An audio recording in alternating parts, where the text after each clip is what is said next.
Muy buenas tardes, tengan todos ustedes. Hoy estamos realizando la segunda sesión de Consejo de Ministros de la semana.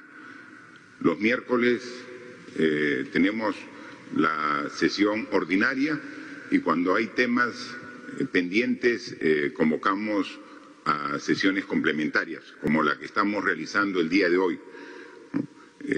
Y básicamente los temas que hemos tratado el día de hoy son las condiciones que van a regir en el país a partir del 1 de octubre, tanto en el aspecto sanitario como en el aspecto económico. Son decisiones que tenemos que formalizar a través de decretos supremos. Decreto supremo que es aprobado por el Consejo de Ministros. El Consejo de Ministros sesionó el día miércoles y ahí escuchamos de los especialistas de salud, del Ministerio de Economía y Finanzas, los sustentos y los análisis correspondientes. En función de ello se ha hecho comisiones de trabajo para que hoy día ya se presenten y, como ya lo hemos hecho, aprobado las decisiones que vamos a tomar en consideración a partir del día 1 de octubre, ¿no? Ha sido una semana intensa de trabajo, donde no dejamos de poner como el principal foco de la atención el combate contra la pandemia, el COVID-19. Pero gradualmente estamos también ya abocados en una serie de otras actividades que son necesarias seguir desarrollando en nuestro país. Siendo el foco de atención la pandemia, tenemos que ser conscientes de que se requiere generar la mayor cantidad de puestos de trabajo. Para eso hay que reactivar actividades que se suspendieron, que se paralizaron durante el estado de emergencia y la cuarentena y que ahora comenzamos a reanudar en diferentes fases. La fase 1 que empezó en el mes de mayo, de ahí mes de junio, julio y ahora a partir del mes de octubre estamos ya empezando parcialmente la fase 4 porque ya estas últimas actividades hay que ser bastante cuidadoso para poder generar fuente de trabajo a partir de actividades económicas, pero continuar con los resultados que venimos alcanzando en la reducción de personas contagiadas, de personas hospitalizadas y personas que fatalmente fallecen como consecuencia de la infección del COVID-19. El Estado, a través del Gobierno, tiene una presencia intensa en todo el país, desde el Presidente de la República, quien habla, como todos los ministros, ¿no? Hoy día vemos algunas caras nuevas aquí en el Ministerio, en el Consejo de Ministros, y es porque hay algunos viceministros, porque los ministros están en viaje de trabajo, ¿no? Hay 5 viceministros que nos acompañan, porque los titulares del sector han viajado y obviamente con la autorización nuestra de no participar en este consejo, pero dejando ya su voto favorable en las decisiones que hemos tomado, ¿no? La semana pasada estuvimos, yo particularmente, en Piura, ¿no? Y cuando vamos a las regiones siempre estamos en la ciudad capital, pero luego nos desplazamos a diferentes distritos y provincias del interior, porque es necesario tener acción directa del gobierno en provincias y distritos de nuestro país. Estuvimos en Piura, específicamente en Sullana, en la cooperativa agraria Abosa, donde a través del programa Agroideas, el Ministerio de Agricultura está fortaleciendo la cadena de banano orgánico, ¿no? Para que este producto de agroexportación tenga un mayor soporte y pueda seguir mejorando como viene siendo en los últimos años. Luego nos fuimos a Morropón, estuvimos con su alcaldesa y se inauguró un canal, el canal Patal, como también entregamos créditos del Fondo Agroperú a los pequeños productores agropecuarios, ¿no? Entonces es fundamental en regiones como Piura, en Sullana, en Morropón, fortalecer un sector económico que es tan importante como la agricultura, ¿no? Al día siguiente, el viernes, estuvimos en La Libertad y nos trasladamos hasta Virú para entregar 50 camas hospitalarias a esta provincia, estableciendo y verificando que estén las condiciones adecuadas para mejorar la oferta hospitalaria, ¿no? Estuvimos luego en Salaberry viendo cómo van los avances en la modernización del puerto Salaberry. 60 años tiene el puerto Salaberry y no tenía desde esa época una intervención importante para modernizarlo. Hemos visto cómo se refuerzan los espigones, los terminales portuarios, los almacenes, los silos, las grúas, para que pueda dar un muy buen servicio para toda la exportación que sale de esta región tan importante como es La Libertad, ¿no? Y es un puerto multipropósito para que pueda sacar la agroindustria que produce tanto chaimochi como también productos de exportación mineros, y justo cuando estuvimos habían dos barcos muy grandes que estaban también importando productos hacia nuestro país, ¿no? Y en el propio Trujillo estuvimos en la villa de E-Salud, entregando a la ciudad de Trujillo 100 camas adicionales para atención de pacientes de COVID-19. Al día siguiente, el domingo, estuvimos ya no en el norte del país, sino nos fuimos a la selva central, a la selva de Junín. Estuvimos en la provincia de Chanchamayo, donde específicamente en La Merced se inauguró la planta de oxígeno del hospital de La Merced. De igual forma, verificamos los trabajos de descolmatación del río Chanchamayo, que cuando tiene las épocas de crecida desborda y está afectando partes importantes de la ciudad. Hay un convenio entre el municipio de La Merced con el batallón de ingeniería del Ejército, está logrando dar protección. Ahí dispusimos de que el convenio se amplíe porque no había completado la meta propuesta y se había cumplido el convenio. Así que seguimos trabajando y ahí los batallones de ingeniería del Ejército son una muy buena ayuda que hemos dado la disposición, se aproveche al máximo esa capacidad logística que tiene el Ejército con maquinaria de construcción.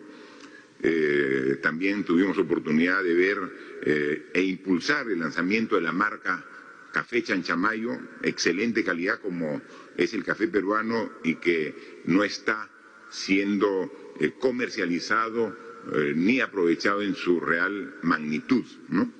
El martes viajamos al sur, estuvimos en la ciudad de Cusco, pero nos fuimos de Cusco más al sur, hasta Sicuani, donde también pusimos en funcionamiento 50 camas más para la ciudad de Sicuani en la provincia de Canchis, como también en la convención en Quillabamba se puso en operación 50 camas adicionales para pacientes COVID, adicionalmente a las 100 camas de E-Salud en la ciudad. Solamente en ese día se puso en servicio 200 camas hospitalarias para atender pacientes COVID en el Cusco. Día a día mejoramos nuestra capacidad de respuesta. Entonces, estamos mejor preparados. Y como comentábamos aquí en Consejo de Ministros, esa mayor fortaleza que vamos adquiriendo en el sector salud no puede desaparecer después que derrotemos la pandemia. Tiene que mantenerse para estar mejor preparados ante cualquier problema que tengamos a futuro. En Sicuani, también con el gobernador regional, estuvimos iniciando los trabajos de protección de la ciudad respecto al efecto que tiene el río Vilcanota, y con una inversión de 130 millones de soles se está haciendo trabajo de reforzamiento y alamedas a lo largo del río Vilcanota con la generación de 2.000 puestos de trabajo para ese fin, ¿no? Entonces, obras que generan actividad económica y que generan fuentes de trabajo son sumamente importantes, como también estuvimos en Combapata viendo el puente que ya está en operación como parte del eje que va de Cusco hasta Sihuani y que a lo largo de este y el año anterior hemos construido 6 puentes vehiculares modernos que reemplazan a puentes muy antiguos que ya habían cumplido su ciclo de vida. Y así como viajo en mi condición de presidente, los ministros también. En esta semana la ministra de Desarrollo e Inclusión Social ha estado en Moyobamba, en San Martín, el ministro de Educación ha estado en Piura, viendo la inauguración de un colegio, reuniones con el gobierno regional de Piura, el ministro de Relaciones Exteriores ha estado en Loreto para ver cómo va estabilizándose los resultados de disminución del efecto de la pandemia, el ministro de Energía y Minas recién ha llegado de Moquegua, donde ha ido a crear el Comité de Desarrollo Minero Energético que permitirá el desarrollo sostenible de inversiones en minería, hidrocarburos y electricidad. Es decir, este Ejecutivo no se detiene, seguimos trabajando y hoy el ministro de la Producción está en Piura, la ministra de Ambiente se encuentra en Arequipa, el ministro de Interior está en Cerro de Pasco, el ministro de Agricultura y la Mujer están en Lambayeque. Trabajo intenso que venimos realizando para seguir combatiendo la pandemia y trabajando en todos los otros sectores que son de suma importancia. Este es un gobierno que está al servicio de la gente y como tal tenemos que estar en todo el país atendiendo todas sus necesidades. La información que nos han dado hoy los profesionales de la salud, que corrobora la que recibimos el día miércoles, que es la que nos lleva a tomar las decisiones más importantes para los decretos supremos del estado de emergencia, está basada en una serie de estadísticas, de cuadros, de gráficas, que sería tedioso mostrarlas todos. Yo quisiera resumir en una lámina, en una gráfica que puede darnos la claridad de cómo va la evolución de la pandemia, y es la cantidad de personas fallecidas por todo concepto en función de los datos que tiene el SINADEF, ¿no? Y ese es el único cuadro que quería mostrarles, ¿no? que pueden ustedes verlo ahora en pantalla, ¿no? Ese es el cuadro, si ven toda esa franja verde, que la superficie de esa franja verde es más o menos la cantidad de personas fallecidas en promedio semanal en el año pasado 2019. Ha habido según la temporada, porque no es que haya una constante. Hay semanas que el año pasado fallecían por semana 2.200 personas, 2.300, hay semanas estacionales que han fallecido 2.500 personas, pero alrededor de 2.200, 2.300 personas fallecidas por semana es la que teníamos el año pasado. Y eso es la superficie verde. Y la raya roja que ustedes pueden apreciar en la gráfica es lo ocurrido en el presente año 2020. Y como pueden apreciar hasta el 15 de marzo, esta raya roja era más o menos coincidente con la raya verde, ¿no? Entonces al 2020, los 3 primeros meses del año, la cantidad de personas fallecidas estaba por el orden de los 2.200 por semana. Pero ahí comenzó la afectación de la pandemia, los contagiados, y luego de contagiados, los hospitalizados, y luego los que se agravaban, que entraban a UCI, y luego los que estaban en UCI, algunos no resistían su organismo y fallecían, y comenzaron a fallecer cada vez más personas por semana, por COVID, como también por diversos otros motivos. El SINADEF marca la curva de registro de fallecidos semanales por todo concepto. Y llegamos a subir la curva hasta la primera semana de junio, del 10 al 16 de junio, que llegamos a tener 6.598 personas fallecidas en una semana. Nosotros consideramos que ese era el pico, porque de ahí comenzamos a bajar por semana hasta 6.000, que se dio entre la semana del 24 al 30 de junio. Bajamos de 6.598 a 6.000. Y luego se levantó la cuarentena, se reinició algunas actividades económicas, generó la confianza de la población, quizás incluso irresponsablemente se pensó que ya el virus se iba a desaparecer y comenzó nuevamente a subir la curva de personas fallecidas, llegando incluso a tener un nuevo pico la primera semana de agosto. La primera semana de agosto tuvimos esa semana cerca de 6.800 personas que fallecieron. Lo bueno es que a partir de esa primera semana de agosto hasta hoy, que nos encontramos en la tercera semana de septiembre, todas las semanas han comenzado a disminuir la cantidad de personas fallecidas por semana, ¿no? Tenemos que del 15 al 26 de agosto ya estaban falleciendo 5.653 personas por semana. En la exposición, conferencia que tuvimos aquí la primera semana de septiembre, ya estábamos en 4.200 personas fallecidas por semana. Y la información reciente actualizada, del 16 al 21 de septiembre, tenemos que los fallecidos es del orden de 3.100 por semana. Es decir, ya nos estamos acercando a la cantidad de personas que en promedio se tenían en los años anteriores, ¿no? Hemos visto cómo semana a semana estamos bajando de manera significativa, ¿no?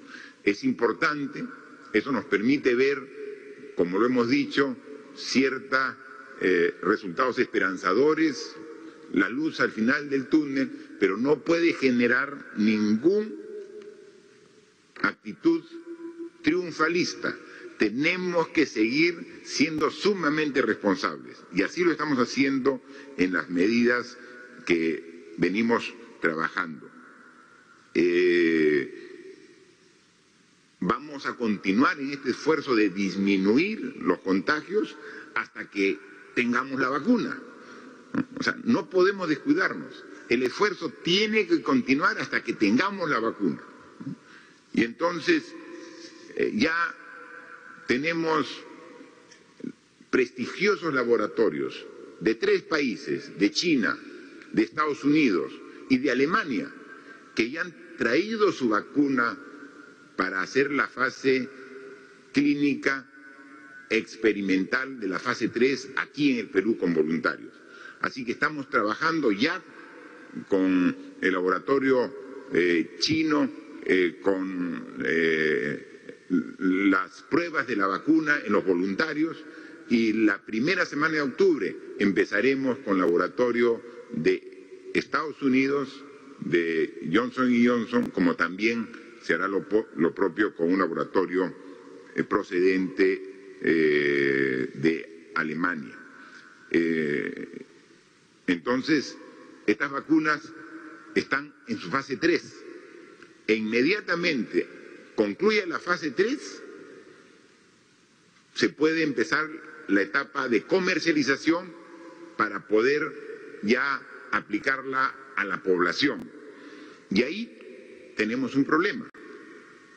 Tenemos un problema porque una vacuna, para que sea aplicada, necesitamos que cumpla lo que está establecida en la Ley de Productos Farmacéuticos, Dispositivos Médicos y Productos Sanitarios.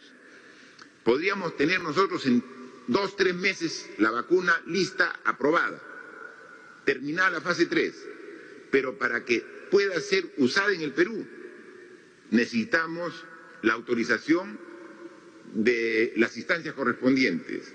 Esa autorización puede tomarse meses y quizás hasta años para lograr la autorización con los trámites vigentes según la ley actual para nuestro país.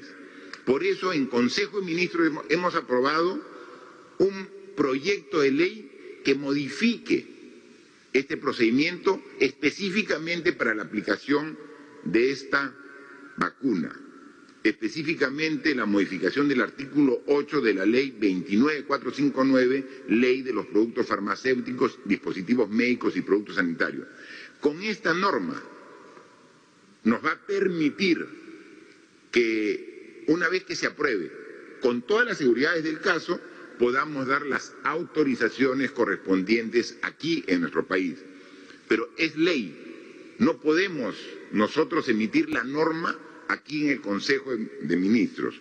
Tenemos que derivar al Congreso de la República para que nos apruebe esta modificación, porque no puede darse el caso que tengamos la vacuna y no la podamos aplicar por falta de una autorización que le impide la ley en función de los plazos que tiene determinado.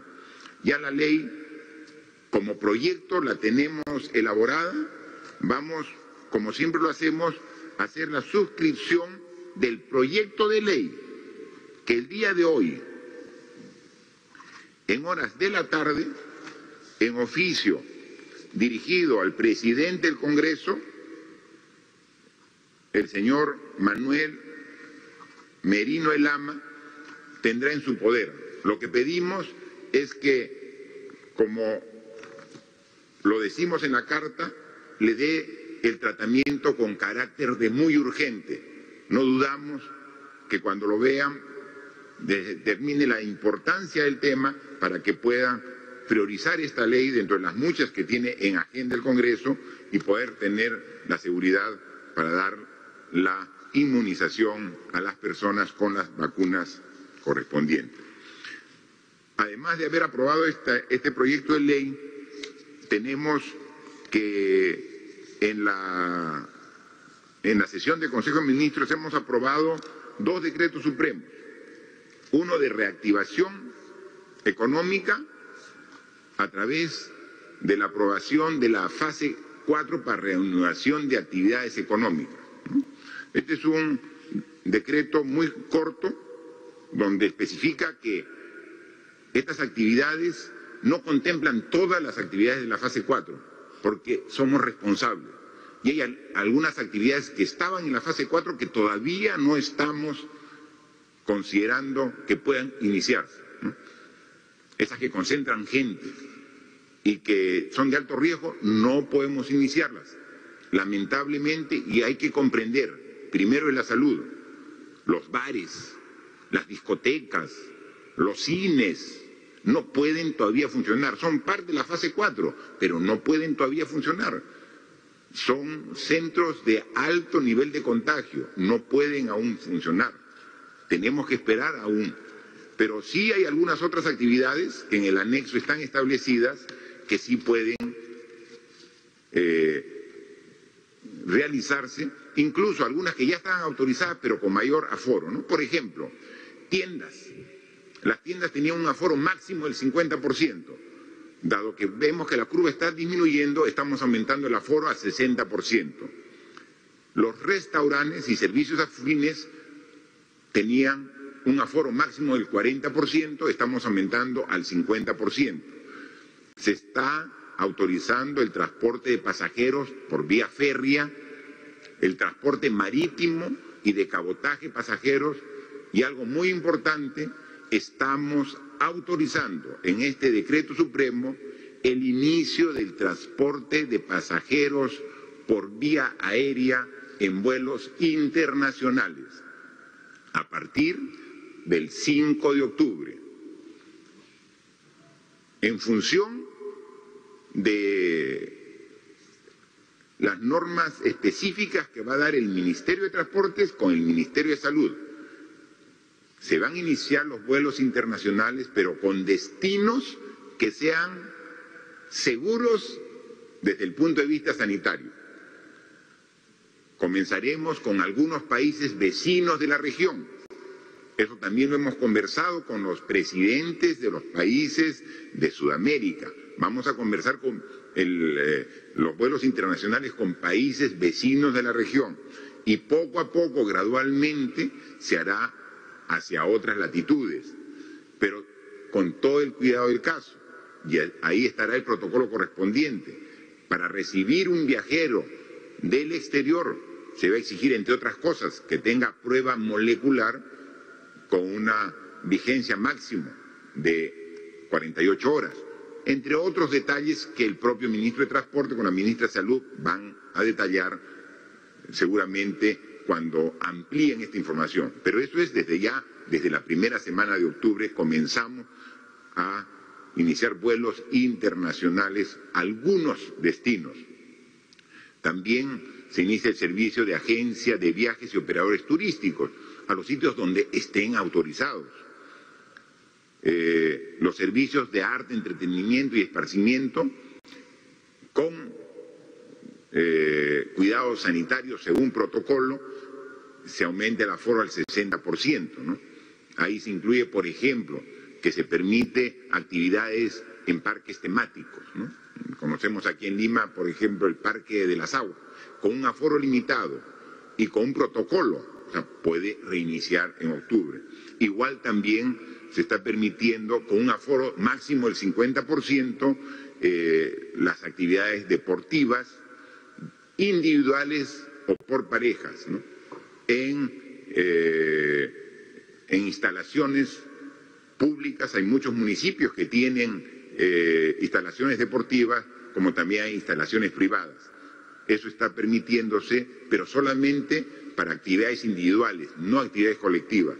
Y como hemos dicho, en ninguna de estas actividades deportivas puede haber público en las tribunas. Eso está prohibido todavía, no puede haber aglomeración. Esas son las actividades principales que hablamos de la fase 4. Pero va de la mano con el decreto supremo que amplía el estado de emergencia por un mes, desde el 1 de octubre hasta fines de octubre, el 31. Ampliamos el estado de emergencia. Ya lo hemos dicho, ¿no? Mientras que tengamos el estado de emergencia, se va a ir ampliando mes a mes, por lo menos hasta fin de año, el estado de emergencia. Lo que vamos a ir variando son las condiciones sanitarias en el estado de emergencia, pero vamos a seguir ampliando, ¿no? Hace algunos meses algún periodista me preguntó, ¿y eso va a ser hasta fin de año? Tenemos que hacernos la idea, estamos en la crisis sanitaria más grave de la historia del país. O sea, tenemos que tener nuestra policía, nuestras fuerzas armadas, todas en la actitud y predisposición de atender las necesidades. Y eso se logra a través del estado de emergencia que regula algunas acciones normales que como sociedad tenemos que sacrificar temporalmente por el bien común es el cuidado del ser y de la salud de todas las personas. Pero este decreto de emergencia, este decreto supremo que prorroga el estado de emergencia nacional, tiene una diferencia sustancial a los dos últimos que teníamos, ¿no? Mire, si dividimos por provincias nuestro país, de las 180 provincias que tiene el Perú aproximadamente, iniciamos el mes de septiembre con 79 provincias con cuarentena focalizada. 79 provincias. Casi la mitad. Luego, conforme vimos que la curva estaba descendiendo y vimos que el nivel de contagio en varias provincias disminuía, bajamos a 58 provincias. Bueno, a partir del mes de octubre, del 1, porque los dos decretos supremos tienen vigencia a partir del 1 de octubre, tenemos cuarentena focalizada en 3 provincias. En la provincia de Abancay, en Apurímac, en la provincia de Huamanga, en Ayacucho, y en la provincia de Huánuco, en Huánuco, que incluso están bajando Seguramente en los próximos días o semanas también será superado. Son 3 provincias que tienen cuarentena focalizada. En esas 3 provincias, la diferencia con el resto del país es que el toque de queda empieza a las 8 de la noche. En el resto del país empieza a las 11 de la noche, continúa a las 11 de la noche. En esas 3 a partir de las 8 de la noche. En esas 3 provincias hay inmovilización los domingos, todo el día. No se permite la movilización del personal. Pero también aquí aclaramos en este decreto supremo que hay 4 regiones que se ha levantado la cuarentena focalizada: Cusco, Puno, Moquegua y Tacna. A esas 4 regiones que estaban con cuarentena focalizada se ha levantado la cuarentena focalizada. Pero en esas 4 regiones, como recién están saliendo de la cuarentena focalizada, mantenemos la inmovilización los domingos. Entonces salen en un proceso gradual. En conclusión, Cusco, Tacna, Moquegua, Puno y Abancay, Huamanga y Huánuco tienen la restricción de movilización, es decir, tienen inmovilización los domingos.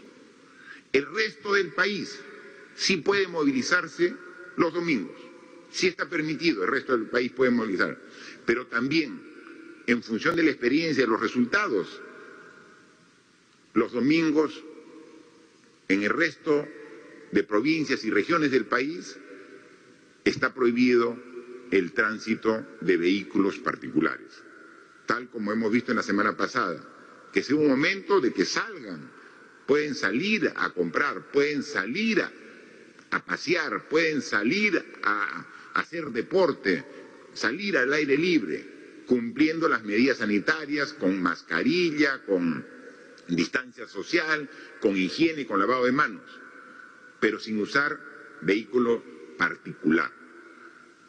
Vamos a continuar con esa restricción los domingos en el resto del país, ¿no? Los otros detalles, ustedes los conocerán.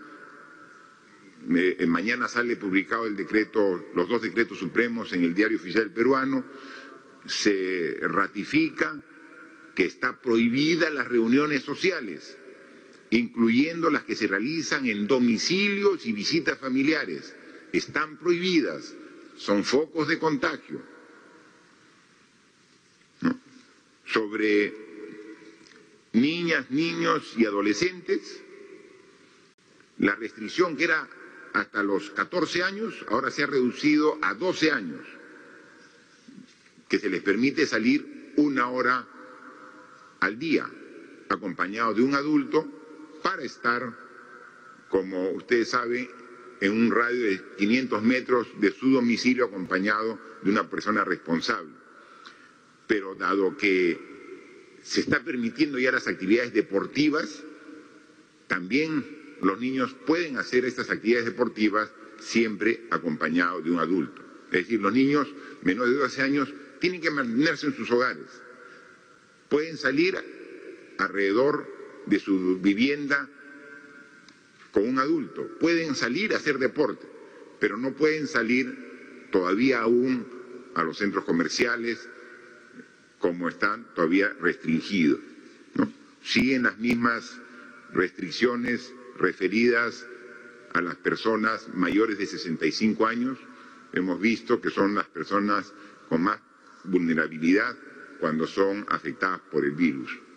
Y entonces los detalles serán muy precisos a disposición de ustedes con la publicación que se haga el día de mañana de estos 2 decretos supremos. Estamos mejorando, dando mayor facilidad a la población, a los hogares, a las familias, a los negocios, pero siempre con responsabilidad, ¿no? Yo quiero aprovechar estas circunstancias para hablar del distanciamiento social, ¿no? La ministra de Salud nos ha hecho ver que estamos cometiendo algún error cuando saludamos, ¿no? Que cuando saludamos rompemos el distanciamiento social, ¿no? Hay diferentes formas de saludar que se toman como normales y que no están bien, ¿no? Cuando llegamos y nos encontramos con algún amigo y chocamos puñitos, ¿no? Hola. Ahí estamos, uno, generando un contacto físico, y dos, estamos a menos de 1 metro, pues, ¿no? Otro, que saludamos con el codo, ¿no? Con el codo. Eso nos está acercando, codo con codo estamos frente a frente. Estamos a menos de 1 metro y estamos en contacto físico, que es lo que tenemos que evitar. Hay muchas formas de saludarnos sin entrar en contacto físico. Hay una forma como decir, te abrazo a la distancia, o te quiero porque te señalo mi corazón y te saludo. O ayer en el Día de las Fuerzas Armadas hicimos el saludo militar, nos saludamos a la distancia haciendo el saludo de los militares y de los policías, ¿no? Que con tanto respeto hacen, manteniendo la distancia. Hay muchas formas. Nosotros no queremos decir qué forma usted, señora, señor, joven, niño, se tiene que... Lo único que le pedimos que no entre en contacto físico con las personas que no viven con usted, que pueden ser sus familiares, que pueden ser sus compañeros de trabajo, pero en el entorno del hogar viven juntos, no están ahí, se abrazan en la casa, todo es un núcleo familiar dentro del hogar. Pero cuando se encuentran con algún amigo o cuando están con un compañero de trabajo, o sea, no entren en contacto físico, ¿no? Yo viajo mucho, los ministros también, y viene gente a saludarme y me estira el puño, y yo digo, ¿qué hago? ¿No? Y la ministra me dice, no, eso está mal. Entonces voy a hacer caso ahora a la ministra y te voy a decir, no. Entonces solamente es el saludo a la distancia. Y háganlo ustedes también, por favor. Eso es clave, es importantísimo, mantengamos la distancia. Ustedes ya improvisen alguna forma, no es la que yo les digo, es la que ustedes quieran, pero no entren en contacto físico, pueden hacer el pulgar arriba, lo que ustedes crean, ¿no? Pero es importante no entrar en contacto físico. Miren, qué bonito que está bajando las últimas semanas las curvas. Seamos igual de responsables y vamos a seguir con esa tendencia, ¿no? Es sumamente. Y en ese proceso estamos dando más actividades para generar más fuentes de trabajo. El mes pasado sacamos Arranca, Perú, con proyectos principalmente de carreteras, caminos vecinales. Todos los municipios del Perú, provinciales, todos sin excepción, han recibido transferencia para hacer mantenimiento de sus caminos vecinales. Entonces yo les pido a la población, pídanle a su alcalde cuándo empieza la obra, porque tienen dentro de su jurisdicción caminos vecinales, todos los municipios provinciales. El día de ayer hemos sacado un decreto donde transferimos presupuesto ya no para caminos, sino para obras de saneamiento y de pistas y veredas. 332 transferencias, más de 2.000 millones de soles. Ahí están. Ustedes pueden acceder y pueden ver que ya su municipio tiene presupuesto. Y le estamos dando las facilidades para que el sistema de contratación sea rápido y puedan en menos de 2 meses ya empezar la obra. Estas obras empiezan este año, como empiezan el mantenimiento de las carreteras. Y por eso la inversión pública está mejorando, pero queremos que mejore más, como está bien mejorando la inversión privada por la confianza que se tiene en nuestro país. Mire la cantidad de proyectos, hojas, listado de proyectos, no de todo. Vemos, a ver, al azar veo aquí, en Cusco, tenemos en la Convención Pichari, proyecto de ampliación de servicios de agua potable y saneamiento básico en la Quisto Central, corazón del Valle de la Libertad. ¿Cuánto? 3.881.000. Transferido ya está el presupuesto en la Municipalidad Distrital de Pichari. Otro, Municipalidad Distrital de Aina, Ayacucho, en La Mar, Distrito de Aina, ¿Cuánto le hemos transferido? 8.210.000. ¿Para qué? Mejoramiento y ampliación de los servicios del sistema de agua potable y alcantarillado en 12 localidades de los centros poblados de Rosario, San Martín y Machente, distrito de Aima, La Mara y Ayacucho, ¿no? O sea, cantidad, miren, 332 proyectos, al azar, otro más, veamos. Huánuco, Guamalíes, distrito de Monzón, 1.456.000 para Guamalíes. Otra, Cajamarca, Municipalidad, Baños del Inca, mejoramiento y ampliación de servicios de agua potable y alcantarillado, Saulo Chico, Valle Verde, 4.600.000 transferido. La Libertad, para la Municipalidad Distrital de Magdalena de Cao, mejoramiento y ampliación del sistema de agua potable y alcantarillado, de Cao, Ascope, La Libertad, ¿cuánto? 3.092.000. Y podemos seguir, todas las regiones, cantidad de proyectos. A ejecutar, señores alcaldes, está el presupuesto en sus cuentas. Caminos vecinales, tenemos obras de saneamiento, pistas y veredas, adicionales a su presupuesto inicial de apertura. Esto es adicional a su presupuesto. Ejecutemos, fuerza, eficiencia, honestidad, para generar puestos de trabajo y la reactivación económica que es tan importante, ¿no? Luego, comentarles que, como todos ustedes saben, y lo dije ayer en la ceremonia por el Día de las Fuerzas Armadas, que no debemos, los políticos, las instituciones, estar enfrascados en discusiones absurdas que no hacen otra cosa que conducir a la parálisis. Estuvimos la semana pasada prácticamente una semana, todo el Perú en incertidumbre sobre el tema de la vacancia que había solicitado un grupo de congresistas. Finalmente la votación se dio el día viernes, estuvimos en el Congreso dando la cara, diciendo nuestra verdad y con la frente en alto, de quien sabe que siempre obra correctamente. Y con esa confianza, después de estar 15 minutos en el Congreso, con el permiso del presidente del Congreso y los congresistas que estaban de manera presencial, me fui a seguir trabajando al norte del Perú.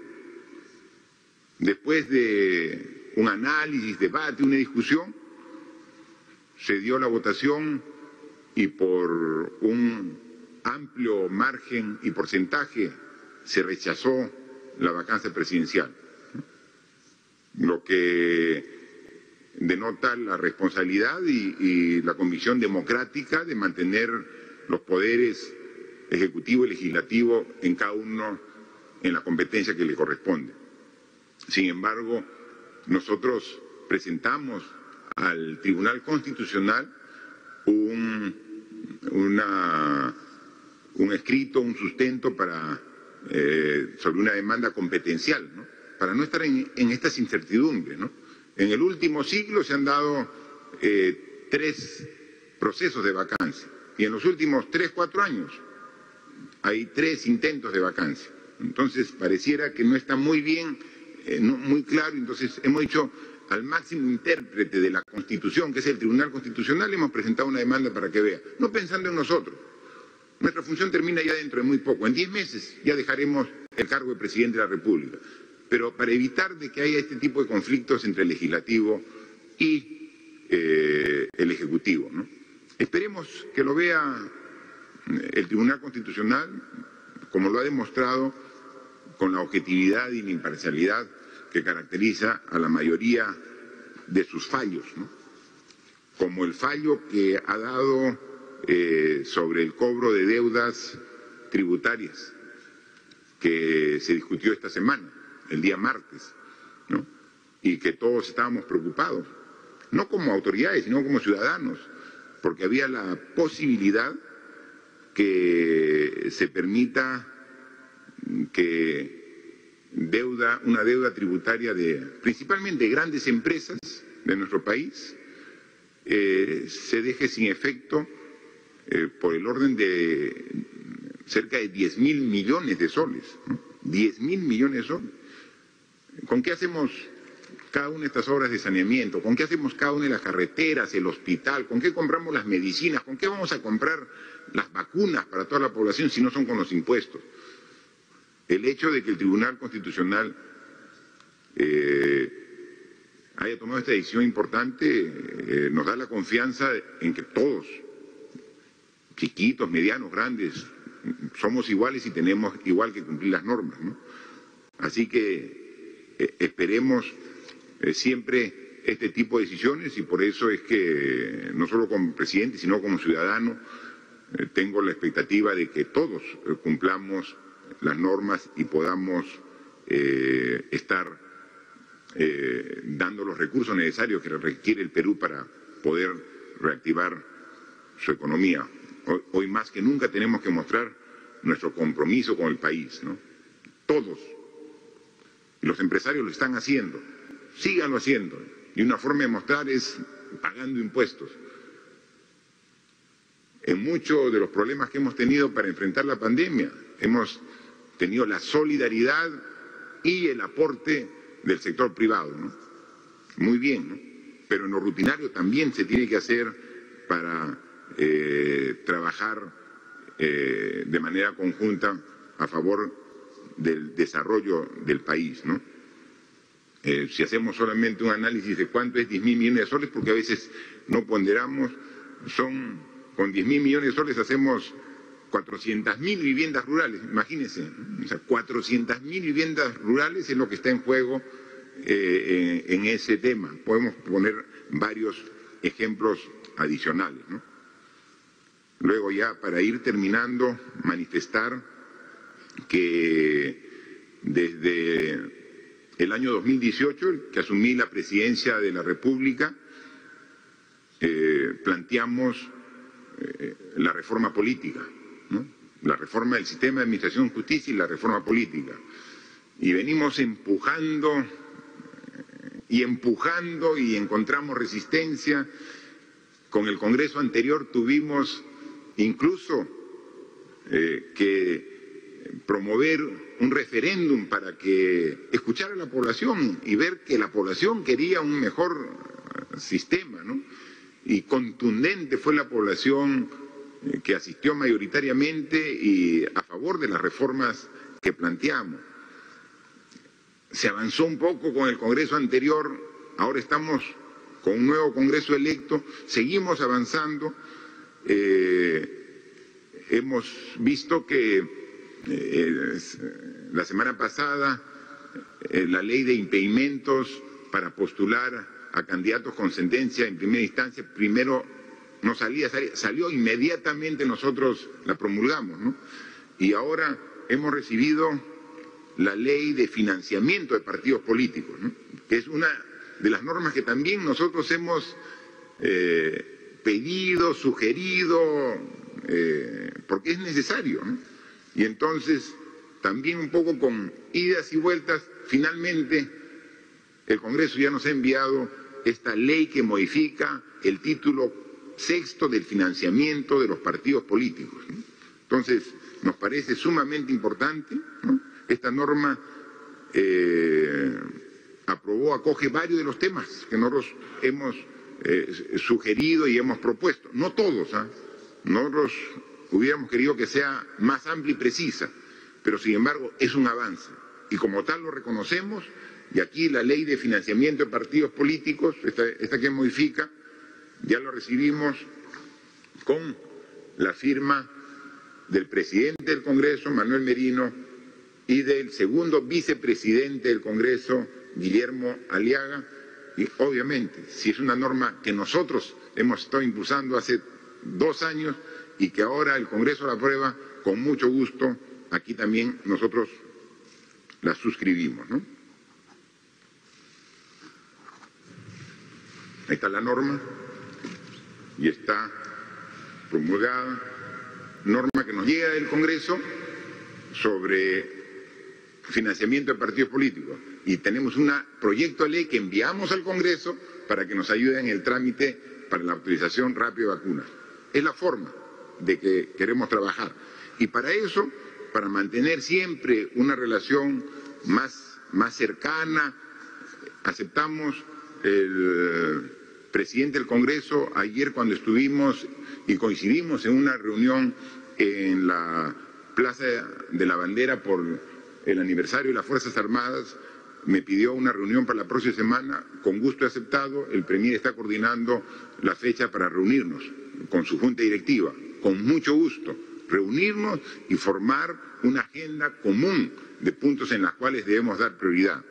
Adicionalmente a esa reunión que voy a tener con la junta directiva del Congreso de la República, ayer tuve una reunión con uno de los partidos que tiene representación parlamentaria, Alianza para el Progreso, con su presidente y con algunos de sus congresistas, también con la máxima voluntad de coincidir en temas en beneficio del país. Y hablando de reuniones, también hoy día he convocado al Consejo de Estado para el próximo día lunes a las 5 de la tarde para que las cabezas de las instituciones más importantes del país, Congreso de la República, Poder Judicial, Ministerio Público, Defensoría del Pueblo, Contraloría General de la República y el presidente de la República, podamos ante ellos exponer los detalles de la evolución de la pandemia y las medidas que a través de estos decretos supremos hemos dispuesto que se implementen a partir del mes de octubre. Han sido convocados, esperemos que esta reunión, como todas las que hemos tenido, mantenga esta voluntad de todas las instituciones de colaborar en beneficio de nuestro país. Cuando ponemos al Perú primero, vamos a estar siempre coincidiendo y siempre buscando puntos de acuerdo y de consenso. Muchas gracias, estamos a disposición para cualquier consulta de los medios de comunicación que han sido sorteados. Muchas gracias, señor presidente. Iniciamos la ronda de preguntas. Entonces, la primera es de Ojo Público.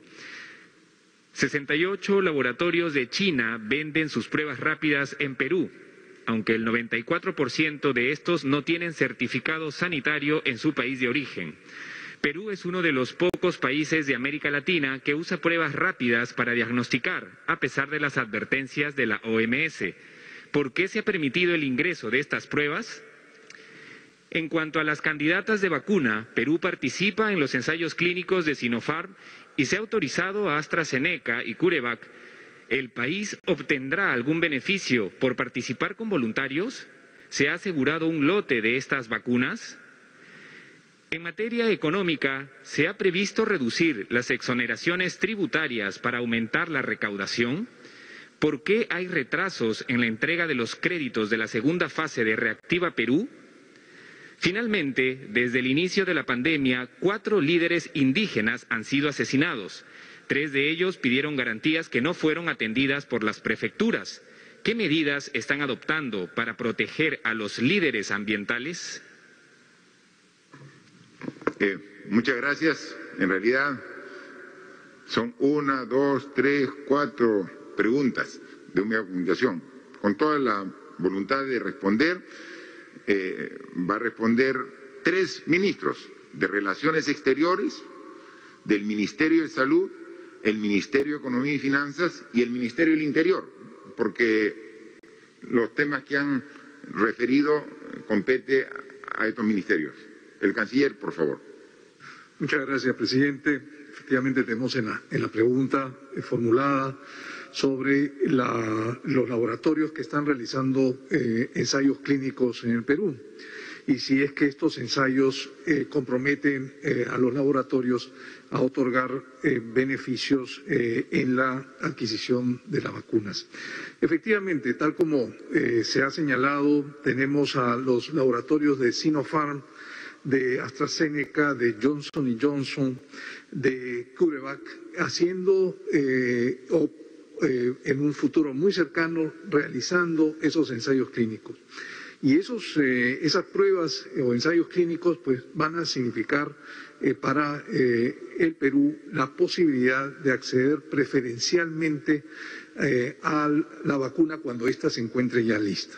Estos beneficios se van a traducir tanto en el número de vacunas como en los precios que se van a otorgar.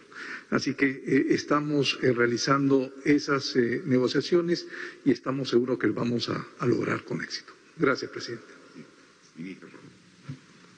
Gracias, presidente.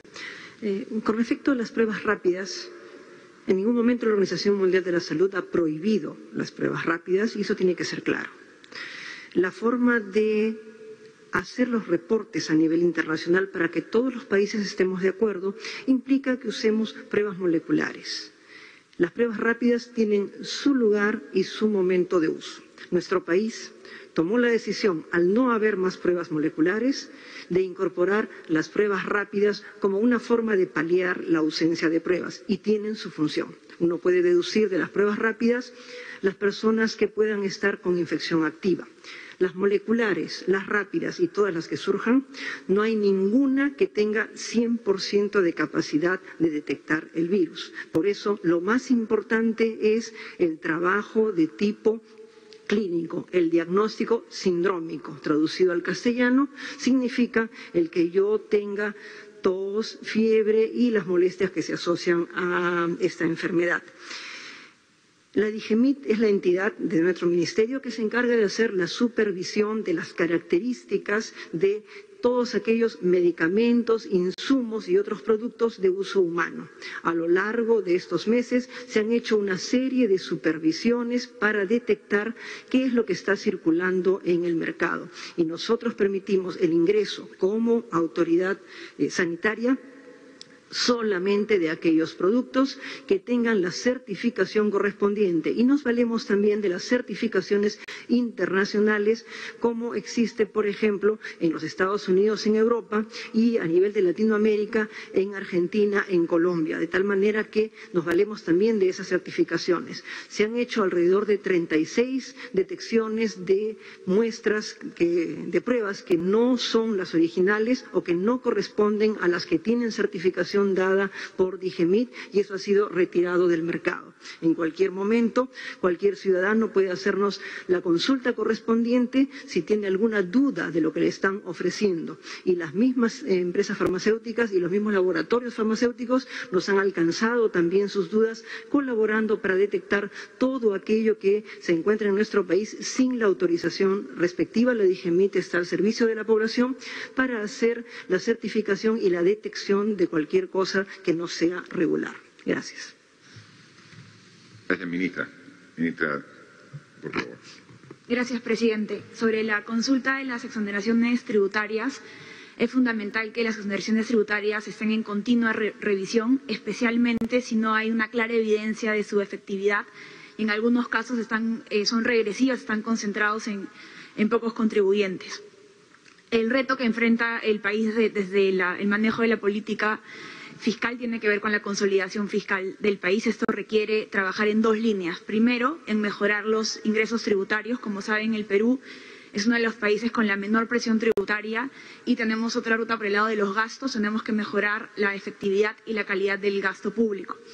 El Ministerio de Economía y Finanzas está elaborando un informe preelectoral que vamos a publicar en diciembre, donde van a haber recomendaciones muy concretas en materia de mejora en la presión tributaria y mejora en la calidad del gasto público. Ahí presentaremos recomendaciones concretas en esta línea y, por supuesto, serán incluidas la parte de exoneraciones tributarias. Sobre la consulta de las demoras en esta segunda fase de reactiva, tenemos que recordar que esta segunda fase de reactiva sufrió una serie de modificaciones para poder incentivar la mayor participación de las MIPES. Esto ha sido contundente, el incremento de la participación de las MIPES, pero atender también a este segmento requiere que las entidades microfinancieras tienen una mayor carga operativa para poder atenderlas, para que tengan una información Al día de hoy, las cajas municipales han recibido 1.300 millones de soles en garantía, pero solo han ido al Banco Central por 990 millones. Y a nivel de todas las entidades del sistema financiero hay 3.100 millones donde COFI ha entregado la garantía, pero no se ha ido al Banco Central. La explicación es básicamente la mayor carga operativa que se enfrenta cuando hay que atender a las MIPES, pero por supuesto que en las próximas semanas estamos tomando todas las previsiones para que este proceso sea acelerado. Muchas gracias, presidente. Gracias, ministra. Como dijimos, el ministro del Interior hoy está en Cerro de Pasco, es la región que le corresponde. Cada ministro tiene una región bajo su responsabilidad. Algunos ministros incluso tienen 2 regiones bajo su responsabilidad. Él ha ido para coordinar precisamente a Cerro de Pasco, pero está el viceministro quien puede absolver las preguntas referidas a su sector. Por favor. Gracias, señor presidente. En efecto, la Dirección General de Gobierno Interior tiene todas las directivas a efectos de extender las garantías que requieran los ciudadanos. En ese sentido, existen los formatos para extenderlos y no tenemos registros de que alguna de las comunidades nativas que me indican haya sido víctima de asesinato o haya pedido garantías.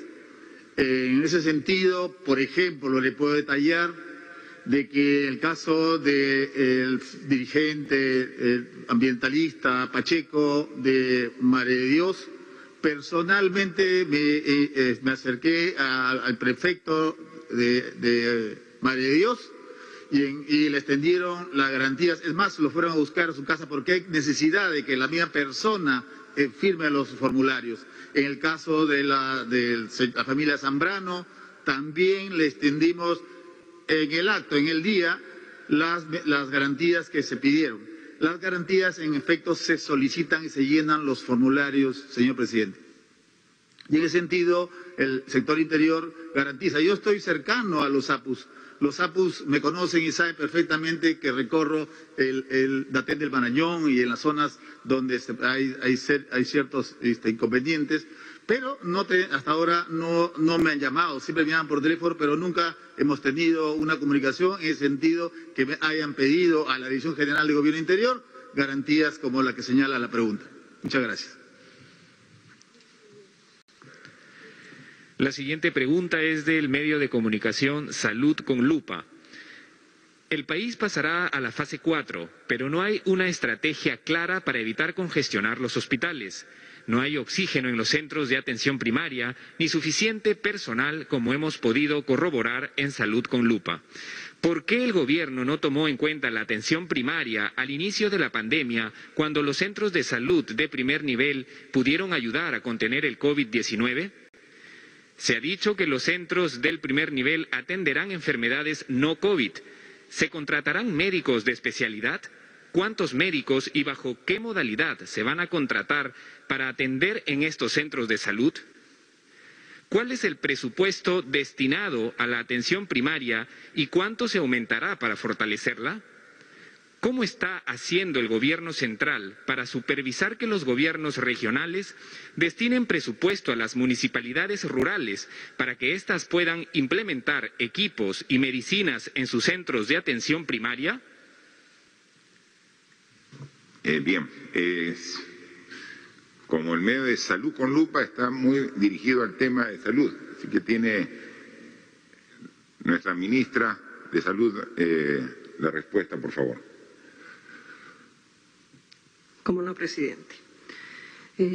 En primer lugar, nuestro país al inicio de la pandemia tomó medidas tremendamente radicales que incluyó disminuir todo aquello que provocara la concentración de personas. Y uno de los motivos por los cuales se procedió a cerrar el primer nivel es justamente para evitar la acumulación de personas que pudieran contagiarse, y a nivel de los hospitales, que son más grandes, se establecieron flujos diferenciados para que pudieran entrar por una zona los pacientes que tenían riesgo de COVID y salieran por otra, y los pacientes no COVID, por otra parte, en paralelo a la primera. Por consiguiente, el primer nivel se cerró para evitar justamente la acumulación de personas.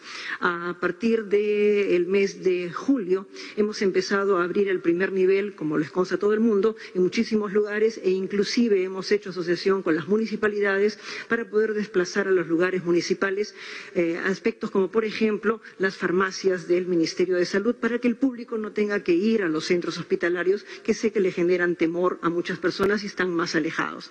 La atención primaria ha comenzado nuevamente, se está procediendo a la vacunación de los adultos mayores, se está haciendo la vacunación de los niños y se está haciendo también las orientaciones con respecto a aspectos de salud y sexual reproductiva, tuberculosis y demás, de tal manera que estamos empezando a comenzar todo ello. El personal de atención en estos lugares se corresponde al personal que estaba allí, que como todos sabemos muchos de ellos han tenido que dejar el trabajo por edad o porque han tenido algún problema de salud, y solamente queda una parte. Y en base a eso, en este momento que tenemos menos atención en relación al componente COVID, el personal que ha sido contratado para actuar en el plano COVID va a ser redistribuido y redimensionado de tal manera que puedan apoyar la atención primaria. Esto es importante porque nuestro personal no queremos que se vaya. Todos tenemos que estar alerta, como ha dicho el señor presidente, y en esta enfermedad tan poco conocida y tan cambiante, muchas cosas pueden suceder. Si nos sucede que empiecen a aumentar los casos dentro de un mes, tengamos un esbozo de segunda ola, nosotros queremos que nuestro personal permanezca con nosotros y podamos así tenerlo trabajando en el sistema y poderlo llamar para que nos ayude si es que hubiera una segunda ola. De tal manera que los especialistas puedan continuar trabajando. Igualmente, nuestro país ciertamente tiene un déficit de especialistas. Ese déficit de especialistas no necesariamente va a poder ser asumido de inmediato. Eso es un refuerzo progresivo de formación de especialistas.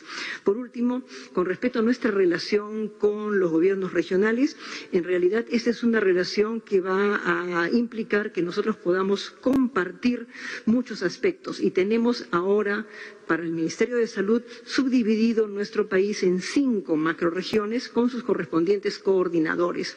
Hay un grupo de contacto con las regiones y en este momento, por ejemplo, en esta semana, Puno, Cusco, Apurímac y Arequipa han recibido la visita de estos equipos de coordinación que les ayudan a movilizar presupuestos, reorganizar hospitales y de acuerdo a las necesidades de cada región, en algunos lugares se encuentran personas que trabajan inversiones, personas que trabajan presupuestos, de acuerdo a la necesidad, de tal manera que mantengamos una relación lo más fluida posible, de acuerdo a la necesidad de las personas.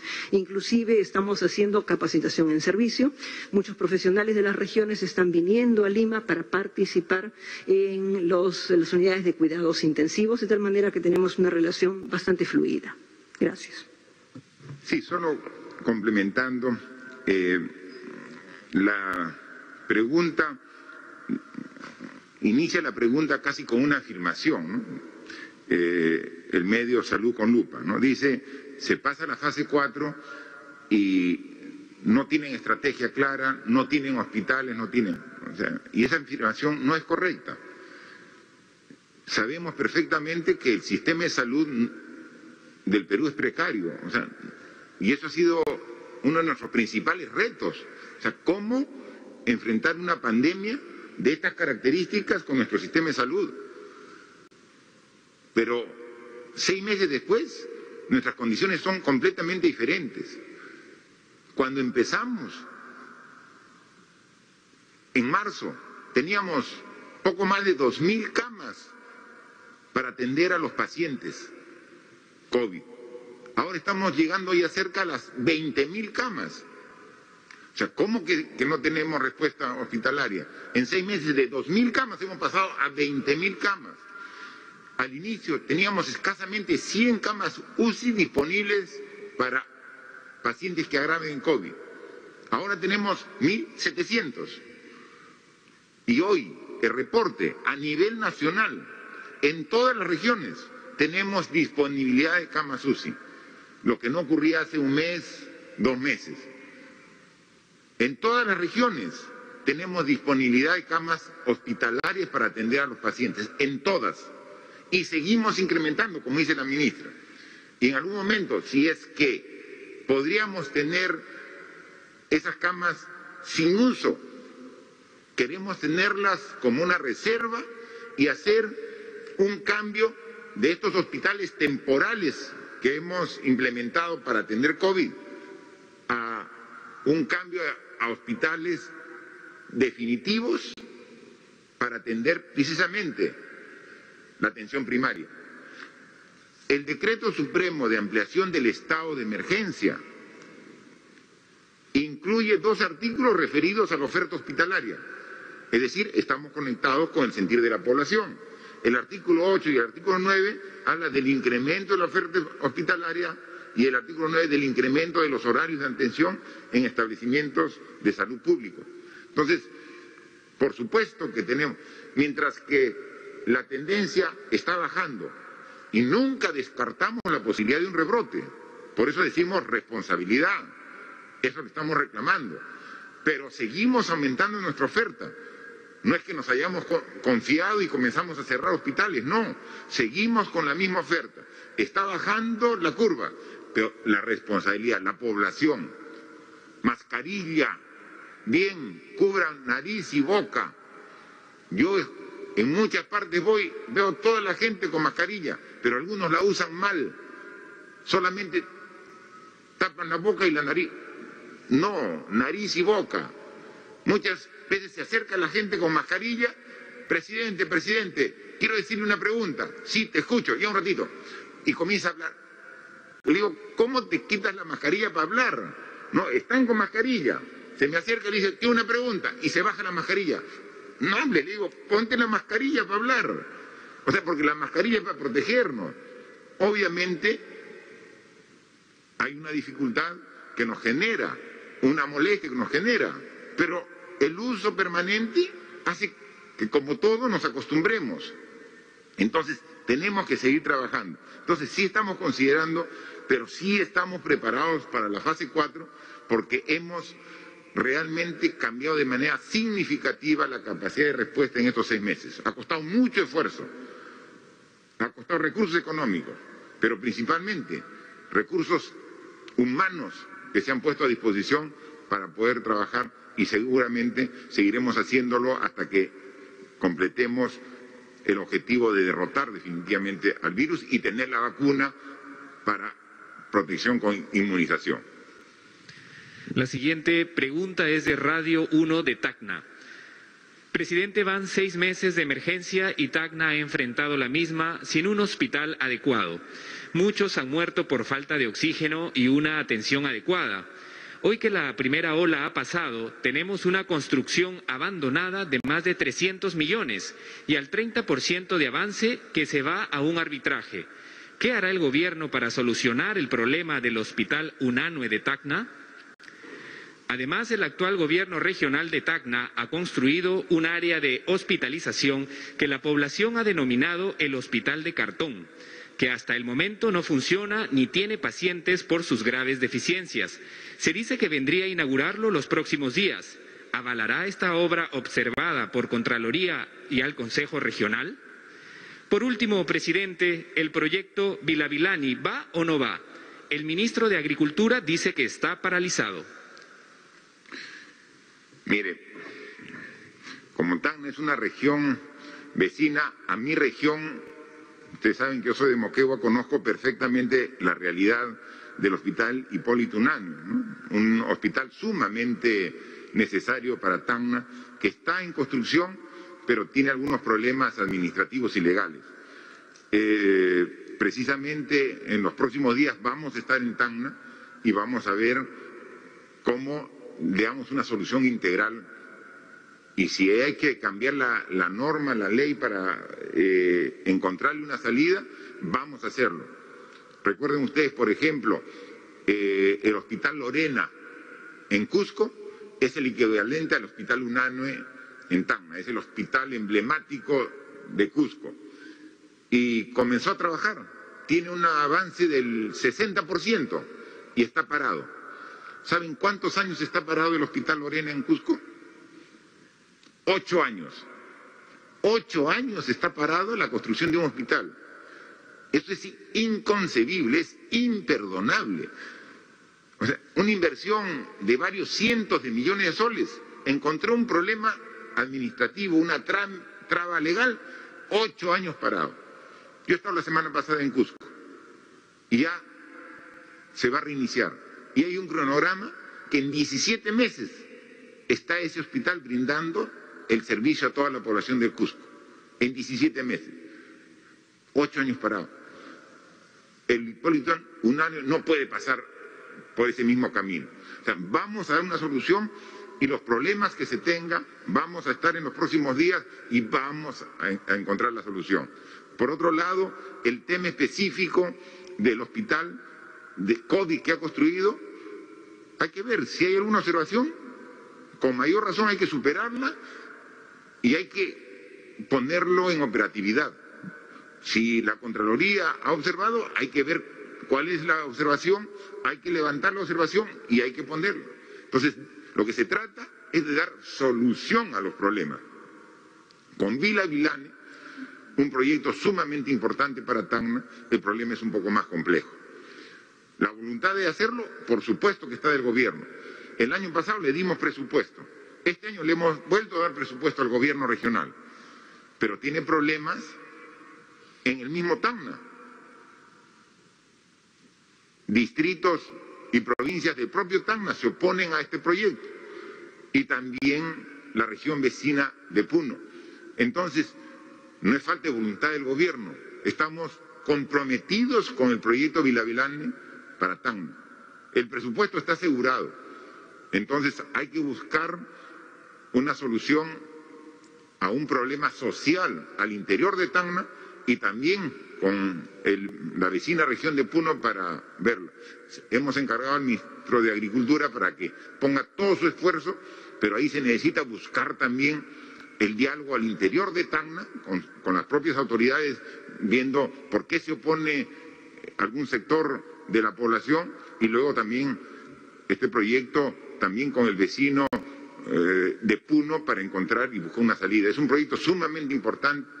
Tacna tiene un déficit muy grave de recurso hídrico. Este proyecto va a tener este problema y hay que encontrar una solución. No pueden, por un problema de falta de búsqueda de entendimiento, paralizar un proyecto como Vila Vilane. Hay que buscar la salida correspondiente. La siguiente pregunta es de Guayca.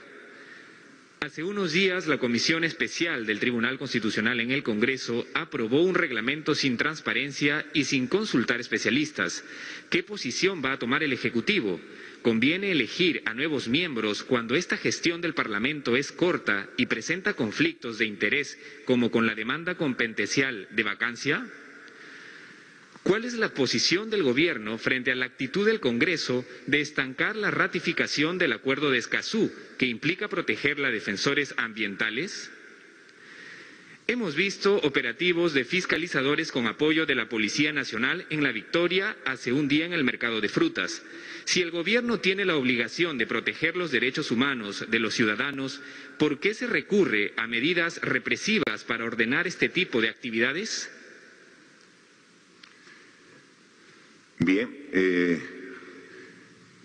sobre el tema del TC, yo pediría a la ministra de Justicia que podría exponer la posición no solamente de su sector, sino del gobierno,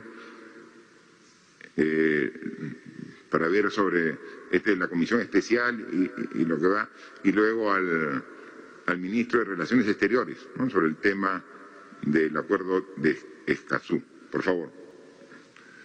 Sí, presidente, muchas gracias.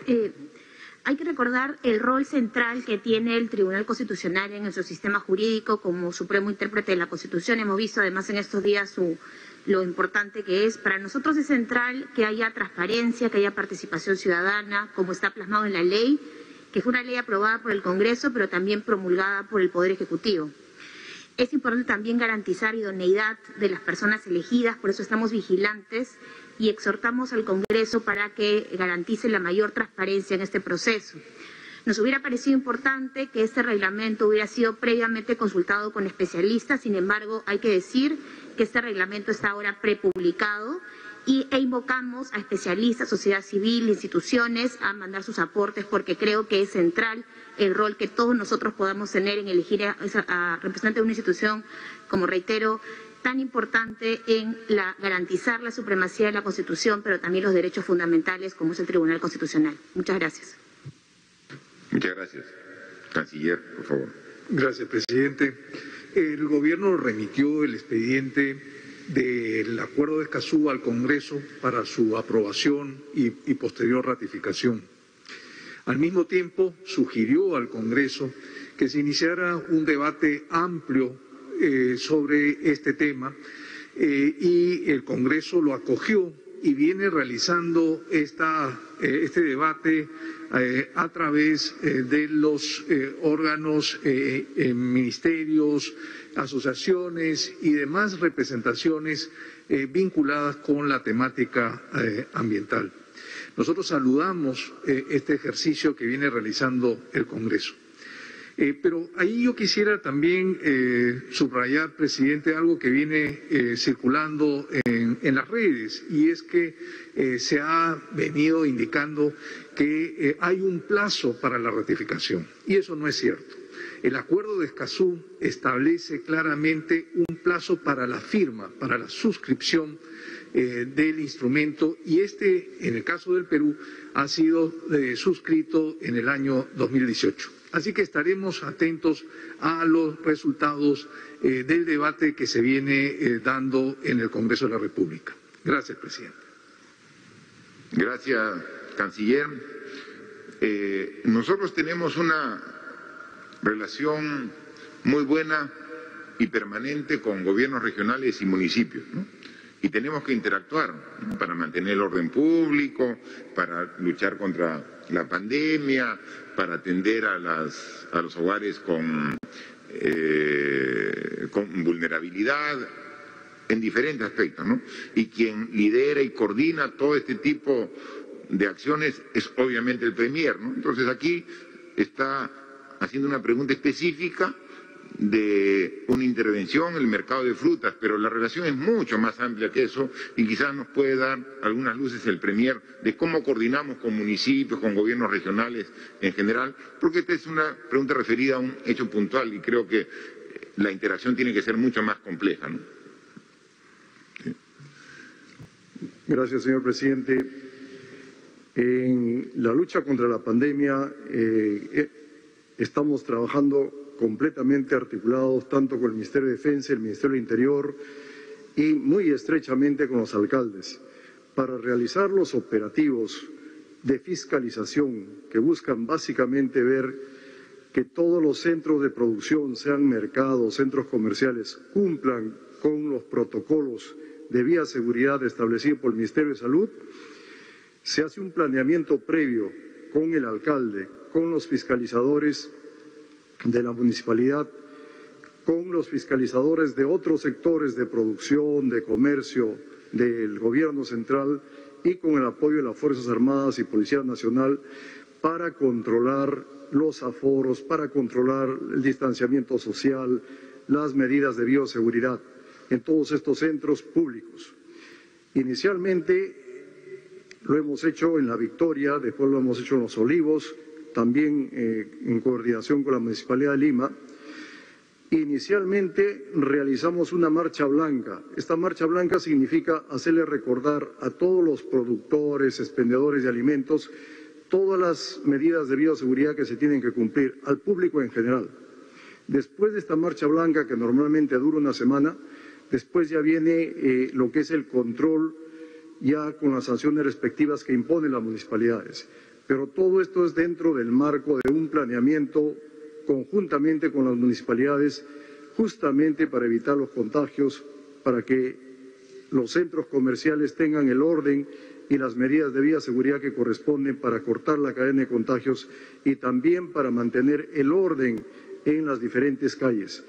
Básicamente para el tema del comercio ambulatorio, los alcaldes no solamente están utilizando las medidas represivas, sino que también están planteando soluciones a los que están ejerciendo el comercio ambulatorio, brindándole lugares donde pueden expender sus productos. Por ejemplo, el alcalde de La Victoria cuenta con más de 5.000 stands que le está ofreciendo gratuitamente hasta por un año, hasta que puedan formalizarse.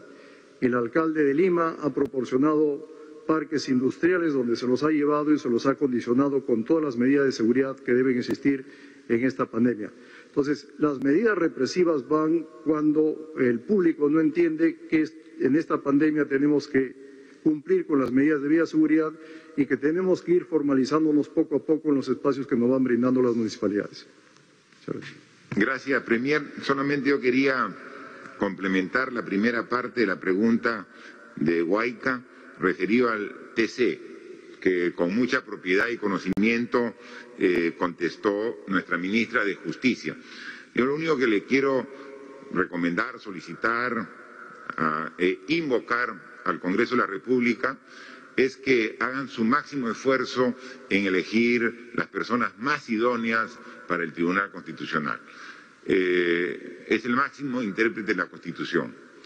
Miren, hace pocos días han tenido a su cargo determinar si prescribía o no una deuda de cerca de 10.000 millones de soles. Ahora van a tener que debatir una demanda competencial sobre el tema de la vacancia, que ya no corresponde a quien habla como presidente, sino que establece la relación adecuada que debe haber entre el Poder Legislativo y Ejecutivo. O sea, son temas de suma importancia. Y si bien es un periodo corto el que tiene como responsabilidad de vigencia este Congreso, porque empezó recientemente y acaba el 28 de julio del 2021, tiene dos opciones, ¿no? Uno es dejar de que el siguiente Congreso, que tiene el periodo completo de 5 años, elija a los miembros con el tiempo necesario y suficiente. Pero si tiene la intención de hacerlo ahora, que ponga su máximo esfuerzo en buscar a las personas más idóneas. Y para ello no hay que apresurarse, porque se puede cometer un error y ese va a ser el legado que va a dejar este Congreso. El legado que va a dejar es decir qué magistrados va a elegir en el TC. Porque no es que se elige por una semana, 15 días, ¿no? O sea, la vigencia es un largo periodo. Entonces tenemos como peruanos la necesidad de tener magistrados del TC intachables. Y para eso tiene que haber un proceso de filtro, de revisión, de meditación de todos los que pueden, los posibles candidatos. Entonces, elegirlo de manera apresurada podría llevar a tener un TC que no represente lo mejor de las capacidades y cualidades de los magistrados. Entonces, ese va a ser un legado y todo el mundo va a recordar cuando haya problemas quién eligió, y entonces es sumamente importante. Entonces, más allá de los aspectos netamente técnicos, jurídicos, es un tema ético esta elección que está en las manos del Congreso de la República, y estoy seguro que si piensan primero en el Perú, van a hacer un procedimiento transparente y que tome el tiempo que corresponda sin ningún apresuramiento, ¿no? Por favor. La quinta y última pregunta es de El País de España. El gobierno destinó millones de soles a comprar medicamentos de los cuales no había evidencia que sirvieran contra la COVID-19 y ya retiró algunos de la guía oficial de tratamiento de la enfermedad. ¿Valió la pena ese gasto? ¿Retirarán más medicamentos de la guía? Según el Instituto Nacional de Estadística e Informática, más de 2 millones de personas este año se han vuelto pobres debido a la crisis económica causada por la pandemia. Dado que el Perú es el más afectado por dicha crisis en América Latina, ¿el gobierno prevé modificar los programas sociales para incorporar a más personas o incluir nuevas prestaciones? En varias regiones, los directores de hospitales indican que no tienen personal especializado para atender en UCI y debido a la fase 4 pueden haber nueva demanda en esos servicios. ¿El MINSA cubrirá ese déficit de personal? De las 3 preguntas que hace el diario El País, la primera y la tercera son referidas al sector salud, que le pediría a la ministra que le responda, y la segunda sobre los programas sociales lo contestará luego la ministra de Desarrollo e Inclusión Social. Por favor, ministra. Gracias, presidente. En el mundo no hay un solo medicamento que sirva para tratar esta infección. Lo que tenemos son medicamentos para tratar las manifestaciones de la infección. Igualmente, en el mundo se han hecho múltiples intentos para encontrar un medicamento que pudiera disminuir la carga viral o evitar que el virus ingrese a la célula o evitar que el virus se multiplique dentro de la célula. Si bien han habido muchas teorías, han habido algunos medicamentos que han sido puestos a disposición del personal de salud para que pueda orientar a los pacientes y explicar que ese es un uso en el cual intentamos hacer algunos de los mecanismos que he mencionado, pero no hay ninguna garantía al respecto. Esto es parte de lo que es normal en salud. Cuando uno tiene un problema muy difícil de manejar, uno puede buscar alternativas, explicarle al paciente los pros y los contras y luego tomar una decisión de si se intenta.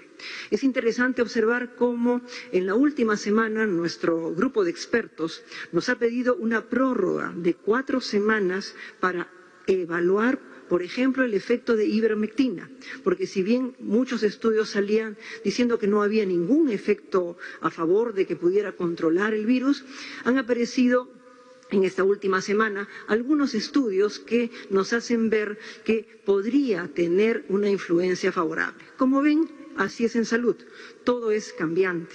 Muchos medicamentos biológicos, inclusive, que se han postulado para este tipo de efecto y que son mucho más caros, también han sido probados y se han descartado. Todos los países hemos hecho trabajos en ese sentido y seguramente lo vamos a continuar haciendo hasta que tengamos nosotros una vacuna que nos permita controlar hasta donde sea posible esta infección.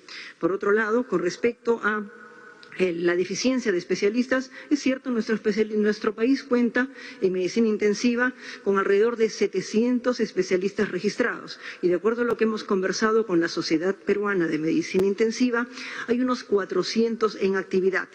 Y la gran mayoría de ellos están concentrados en las ciudades más grandes de nuestro país.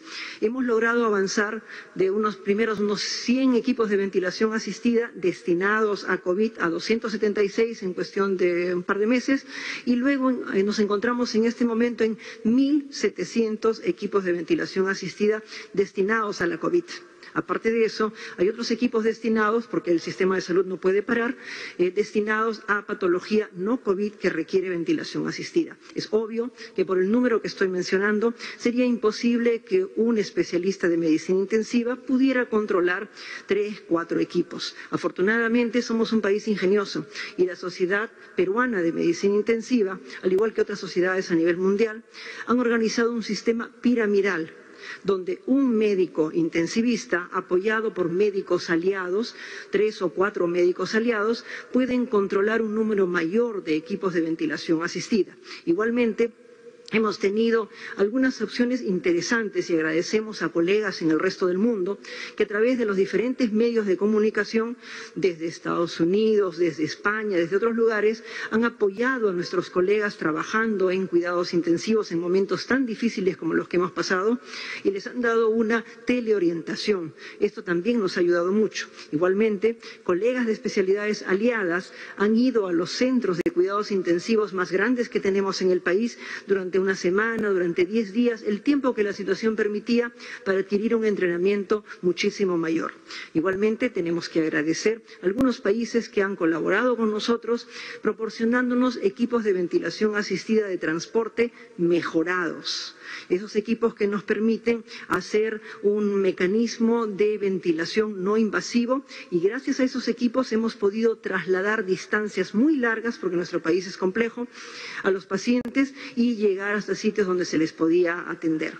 Evidentemente, el déficit de especialistas es importante, pero siempre hay la posibilidad de encontrar otras formas. Yo creo que esta pandemia nos ha dado una lección importante de la trascendencia del sistema de salud, de la proyección a futuro, y no solamente ver mecanismos de respuesta inmediata, sino de organización a futuro. Y en ese sentido, por ejemplo, ahora que estamos en una pequeña disminución de casos, estamos empezando a prepararnos en la eventualidad de que pueda surgir una segunda ola en nuestra patria. Gracias. Muchas gracias, ministra. Ministra de Desarrollo e Inclusión Social, por favor. El Gobierno, a través de sus programas sociales, por intermedio del Ministerio de Desarrollo e Inclusión Social, está ya actuando. No es que qué es lo que va a hacer, ya estamos actuando.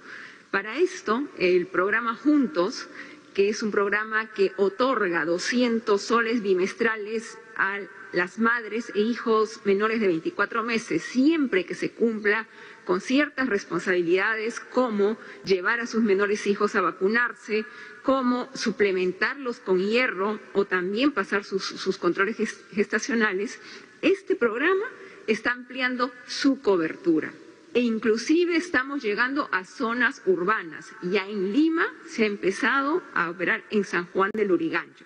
Vamos a atender a 442.618 hogares adicionales, con lo cual vamos a estar llegando a 1.100.000 hogares.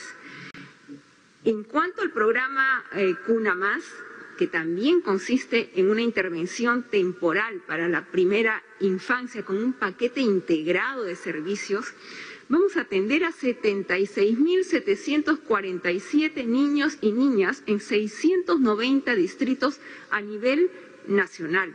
Y esto pues implica un aumento de la cobertura también en un 66%. Esto es importantísimo, al igual que el programa Contigo, que atiende a las personas con discapacidad severa, va a haber un incremento, o ya está habiendo un incremento en su cobertura del 85%. Vamos a pasar de atender 40.000 beneficiarios a 74.000 beneficiarios.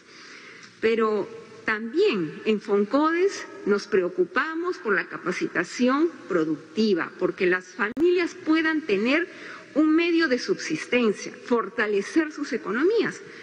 Por ello, se atenderán a 21.100 hogares más, capacitándolos productivamente a nivel nacional. Estos son hogares rurales.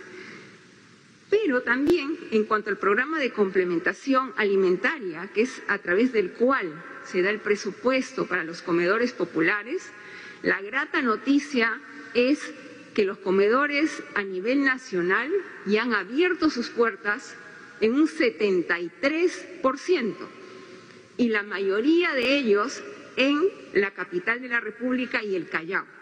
Es decir, ya estamos avanzando con la apertura de los comedores populares, y además se ha asignado un presupuesto adicional de 17.3 millones para comprar los kits de limpieza y desinfección para que estos comedores pues atiendan en las condiciones que se necesitan para garantizar la salud de la población. Muchas gracias, ministra. Efectivamente,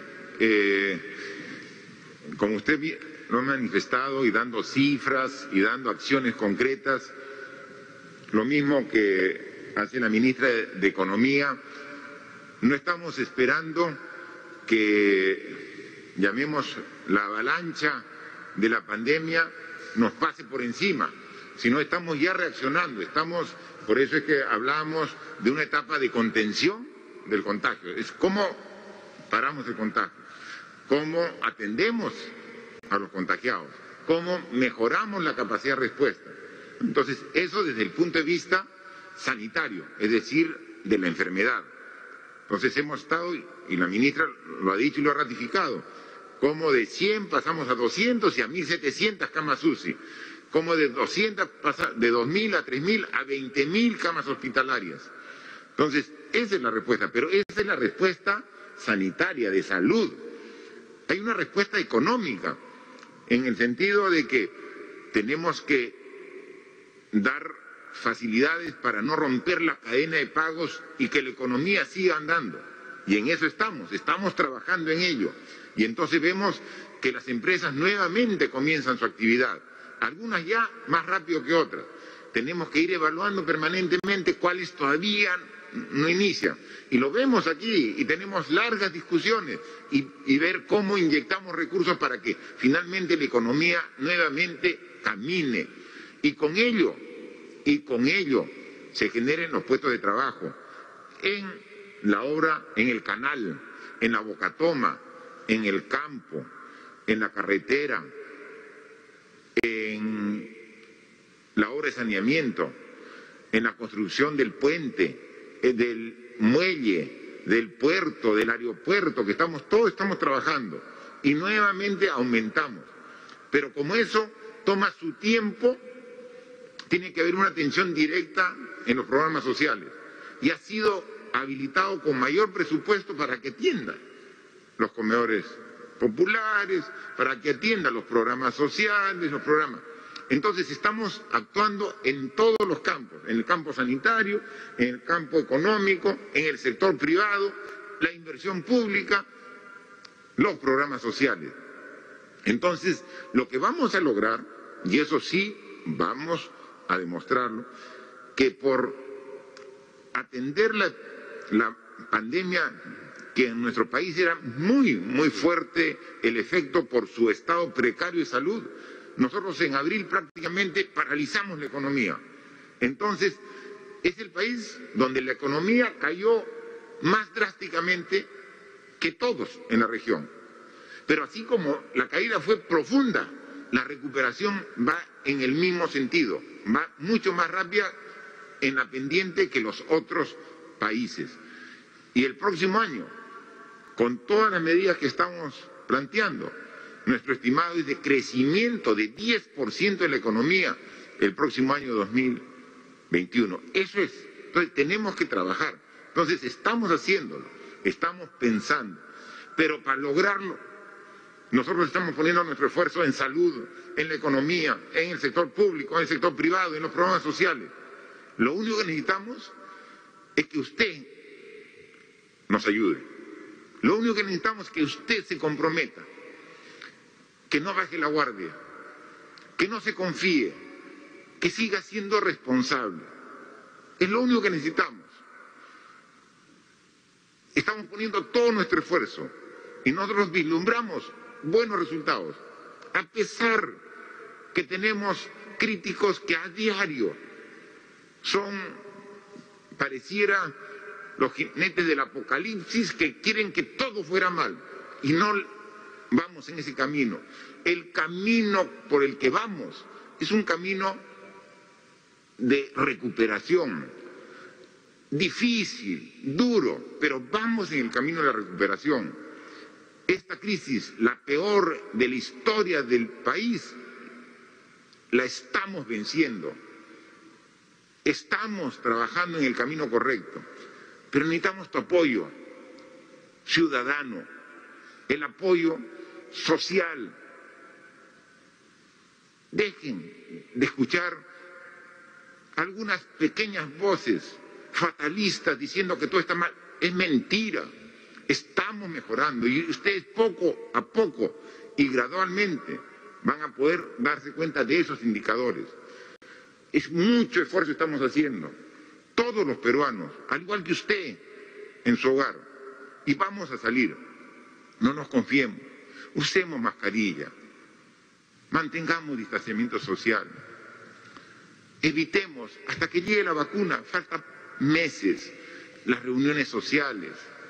No nos expongamos a las concentraciones. Nosotros definimos aforos, pero quien los hace cumplir es usted.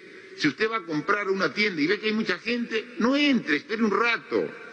Si ve que la gente se está chocando uno a otro en el centro comercial, quiere decir que ese empresario no está respetando el aforo. Tenemos que ir a controlar y a fiscalizar, pero el mejor fiscalizador es usted. Si ve que hay mucha gente, no vaya, porque donde hay concentración, ahí es el problema.